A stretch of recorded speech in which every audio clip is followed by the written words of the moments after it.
اقبال کہتا ہے امت مسلمہ زندہ ہے، زندہ رہے گی، غالب ہے، اب کوئی بات نہیں، فرنگی را دل زیر نگی نیست، کیوں جی کوئی بات نہیں، یہ 4 دن امریکہ کر لے جو کرنا ہے۔ افغانستان کو لتاڑنے کے بعد ایک بندہ بھی اس کے قابو ایسا نہیں آیا جو کہے میرا ایمان لے لو مجھے پیسے دے دو، ایک بندہ بھی اس کے قابو میں نہیں آیا جو گوانتا نامو بے میں تم نے علماء کی داڑیاں مونڈ دیں اور پتہ نہیں کیڑ پنجروں میں بند کیا، جیسے حیوانوں کو بند کیا جاتا ہے، لیکن ان پنجروں میں وہ بند رہے، قرآن کی تلاوتیں وہاں بھی وہ کرتے رہے، ہاں اسلام کو وہاں بھی وہ نام، ہاں اقبال کہندا فرنگی را دل زیر نگی نیست، اقبال کہندا اج تک فرنگی ایک دل تے قابو نہیں پا سکے، ملکاں تے تھا جی،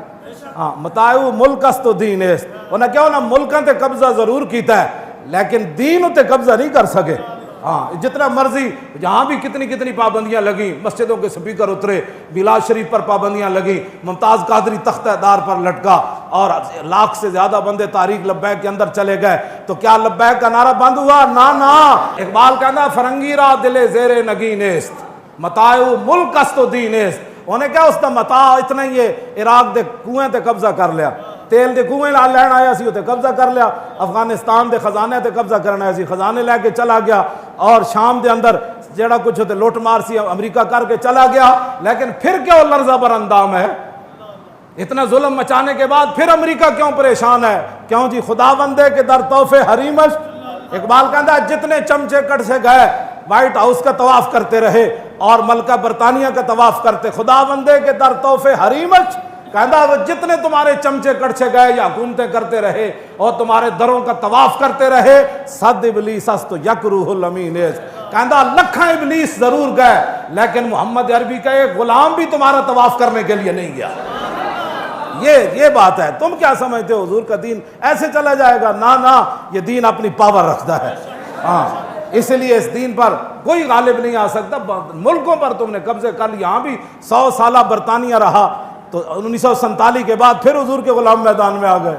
تم نے ہمارے کیا چھوڑا؟ یہاں تو کوئی چیز ہی نہیں چھوڑی، ہر چیز لوٹ کر لے گئے جناب، لائبریریاں لوٹ کر لے گئے، حسین و جمیل پتھر لے کر، وہ کوہ نور جو ہیرا بھی تم لوٹ کر لے گئے، تو کیا پھر وہ ہیرے کی وجہ سے تو ہماری عزت نہیں ہے نا، ہماری عزت تو یہ ہے بمصطفیٰ برساں خیش را کے دی ہماؤز گربہو نہ رسیدی تمام بولابیز، امت مسلمہ کی وجہ پتھروں سے نہیں ہے، ہیروں سے نہیں ہے، تیل کے کنویں سے نہیں ہے، روٹی سے نہیں ہے، سڑکوں سے نہیں ہے، جہازوں سے نہیں ہے، امت مسلمہ کی عزت محمد عربی کی غلامی کے اندر موجود ہے۔ ہاں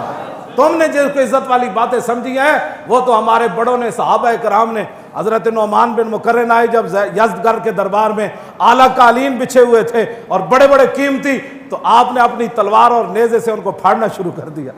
وہ کہنے لگے یہ تو ہم نے آپ کی عزت کے لیے بچھائے ہے، جب آپ کرسی پر بیٹھے تو وہ سونے کی بنی ہوئی تھی، آپ بیٹھے تو فوراً کھڑے ہو گئے، تو یزدگرد کہنے لگا کہ آپ نے شاید کبھی سونا دیکھا نہیں ہے، ہم نے تو آپ کے احترام کے لیے، آپ چونکہ ہمارے مہمان آئے ہیں اور مذاکرات کرنے کے لیے آئے ہیں، ہم نے آپ کے اعزاز کے لیے سونے کی کرسی بچھائی ہے، پہلے تو آپ نے ہمارا قالین پھاڑ دیا، اب آپ سونے کو جو ہے اٹھ کھڑے ہوئے، فرمایا سننا ہے تیرا قالین میں نے اس لیے نہیں پھاڑا کہ مجھے کو اس قالین سے دشمنی تھی، یہ جو تو نے بچھایا تھا یہ ریشم کا تھا اور ہمارے آقا و مولا نے ریشم سے کے استعمال سے منع فرمایا، اس لیے میں نے اس کو پھاڑ دیا، باقی رہ گیا یہ سونا، تو یہ کہتا ہے ہم نے دیکھا نہیں ہے، سونے کو پک طرف کر، یہ سونا میں نے اس لیے اوپر نہیں بیٹھا کہ ہمارے آقا و مولا نے اس سے منع فرمایا ہے، سونے کی تعظیم میں میں نہیں کھڑا ہوا، اپنے نبی کا حکم ماننے کے لیے میں کھڑا ہوا۔ یہ ہے وہ باتیں جو اسلام کی ہیں، تو جنہوں نے نہیں پڑھا وہ امت مسلمہ کو گمراہ کر رہے ہیں اور گمراہی کی باتیں پھیلاتے ہیں، آپ اپنے کان بند کر دیں، اور وہ بندہ جو آپ کو ایسی بات سناتا ہے کہ در رسول سے دور کرتا ہے، پھر آپ کا حق بنتا ہے آپ اپنے کان بند کر دیں۔ انہوں نے کہا پچھے ہٹو، کوئی یار دی گل سنا ملا، نہ لمے پینڈے پا ملا، نہ علمہ وچ پسا ملا، بس یہی بات ہے، یہی لبیک کا مقصد ہے۔ اگر کسی کو کوئی تکلیف ہے تو یہ تکلیف قرون اولیٰ سے لے کر آج تک تکلیف وہ جاری ہے۔ موسیٰ و فرعون و شبیر و یزید، ایند و قوت از حیات آمد پدید، اقبال کہتا ہے حق اور باطل کی ٹکر شروع سے چلی ہے اور تا صبح قیامت یہ جاری اور ساری رہے گی، لیکن امتحان حق والوں کا ہے کہ وہ کب تک کھڑے رہتے ہیں۔ ہاں جی، وہ جب کھڑے ہو جائیں گے تو پھر مدد ضرور آ جائے گی، اور اگر وہ بزدلی اختیار کریں گے تو پھر بزدل قوم کی مدد نہیں کی جاتی۔ ہاں جی، یہ تو حضور نے فرمایا بزدلوں کی رب کبھی بھی مدد نہیں کرتا، یہ تو غزوہ احد کے موقع پر حضور نے فرمایا بزدل بندے کی اللہ مدد نہیں کرتا، اور اس کے لیے پہلی شرط بھی یہ ہے، جنگ یرموک میں جب صحابہ کی لڑائی لمبی ہو گئی تو مسلمان خواتین نے صحابہ کو صرف مدینہ منورہ سے اتنا سارا ایک جملہ لکھا، لمبا خط نہیں لکھا، صرف اتنا ایک جملہ لکھا، فرمایا مسئلہ کیا بن گیا، اتنی لمبی لڑائی کیوں ہو گئی؟ انتم انصار اللہ، فرمایا کان کھول کر سنو، اور کسی نے دین کی مدد نہیں کرنی، تم ہی دین کے مددگار ہو، تم ہی دین کے مددگار ہو۔ تو یہ تاخیر کیوں ہو گئی جنگ یرموک میں؟ وہ جو جملہ ہے وہ آپ کے لیے اور میرے لیے تمام کے لیے مینار نور ہے۔ وہ فرمایا انتم انصار اللہ، کلمہ ہم نے پڑھا ہے تو ناموس رسالت کی بات بھی ہم نے کرنی ہے، کلمہ ہم نے پڑھا ہے تو تکالیف بھی ہم نے اٹھانی ہے، کلمہ ہم نے پڑھا ہے تو رسول اللہ کے دین کو تخت پر بٹھانا بھی ہمارا کام ہے، کلمہ ہم نے پڑھا ہے تو کفر کے سامنے ایسے کھڑا ہونا یہ بھی ہمارا کام ہے۔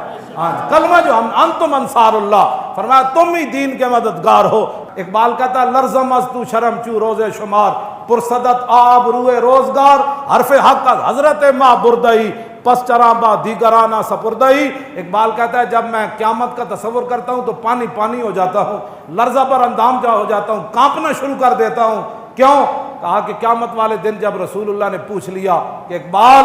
اس دین کے لیے تو میں بدر سے لے کر تبوک تک گیا، میں نے 13 سال مکے میں گزارے، اور بتا لوگوں نے مجھے یہاں پتھر مارے، میرے چچا جان کے جگر اور کریجے نکالے اور سارے معاملات ہوئے، بتا تو نے میرے دین کے لیے کیا کیا؟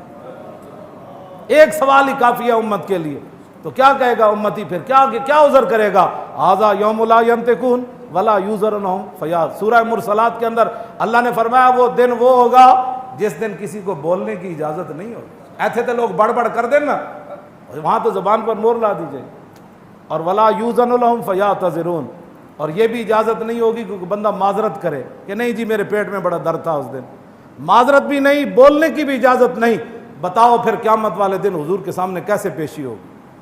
اللہ کے سامنے اس دین تو اللہ نے اپنے حبیب کو عطا فرمایا، اس دین کے لیے کوئی کیا کر رہا ہے یہ مجھ سے سوال نہ کرے، اپنے آپ سے پوچھے کہ میں دین کے لیے کیا کر رہا ہوں، اور میں دین کے غداروں کے ساتھ کتنا بیٹھ کر دین کی مخالفت کرتا ہوں، اور میں دین کے غداروں کے ساتھ بیٹھ کر ناموس رسالت کر کیا بک بک کرتا ہوں۔ یہ ساری باتوں کا یہ آپ نہ کہیں گے، یہ تو لکھا جا رہا ہے نا، یہ اقرا کتابک کفا بنفسک الیوم علیک حسیبا، بس یہ کتاب ہی دی جائے گی، پڑھ لے، ہمیں بتانے کی ضرورت نہیں، تو خود پڑھ لے۔ آج اس دن سے ڈرو جس دن کتاب لیتے ہوئے بھی ووضع الکتاب فتر المجرمین مشفقین مما فی، جس دن مجرم ڈریں گے اوہ اس کے اندر تو لا یغادر صغیرۃ ولا کبیرۃ الا احصاها، وہ کہو اس میں تو چھوٹی سی چھوٹی چیز بھی لکھی ہوئی ہے، بڑی سے بڑی چیز بھی لکھی ہوئی ہے۔ تو اپنے آپ کو بدلو۔ یہ صرف تقریریں سننا کوئی مقصد نہیں ہے، حضور کے دین کو آگے لاؤ، آگے منہ آ گیا تو آگے کی طرف چلو، پیچھے کی طرف مت چلو۔ جی منہ آ گیا تو آگے کا سوچو کہ حضور کے دین کو ہم نے تخت پر کیسے لانا ہے۔ وہ جملہ پھر رہ گیا وہ مکمل ہی ہو جائے، انتم انصار اللہ، کیا کہا جی؟ انتم انصار اللہ، تم ہو اللہ کے مددگار۔ صحابہ کو صحابیات نے خط لکھا مدینہ منورہ سے جنگ یرموک میں، فرمایا انتم انصار اللہ، تم ہو اللہ کے مددگار۔ کان کھول کے سنو، واللہ ینصر من نصرہ، اللہ اسی کی مدد کرتا ہے جو پہلے اللہ کی مدد کرتا ہے۔ معنی کیا ہے؟ جو پہلے میدان میں اترتا ہے مدد پھر اس کی آتی ہے، جو گھر میں سویا رہتا ہے اس کی مدد نہیں آتی، جو باتیں کرتا رہتا ہے اس کی مدد نہیں آتی، جو تقریریں کرتا رہتا ہے اس کی مدد نہیں آتی، جو منصوبہ بندیاں بناتا رہتا ہے اس کی مدد نہیں آتی۔ پہلے جو اللہ کی مدد کرے، واللہ ینصرو، پھر اللہ مدد حال میں بھی فرماتا ہے پھر مستقبل میں۔ پہلی شرط ہے کہ نصرہ، ماضی میں کسی نے اللہ کی مدد کی ہو، اللہ کے دین کی مدد کی ہو۔ آؤ اس دنیا کی شرمندگی، قبر کی شرمندگی، حشر کی شرمندگی سے بچنے کے لیے دین کے ساتھ کھڑے ہو جاؤ۔ حضور کی عزت ناموس کی بات سننی نہیں، بس کیا جو بات کرنے لگے ان کا تاجدار ختم نبوت اور تاجدار ختم نبوت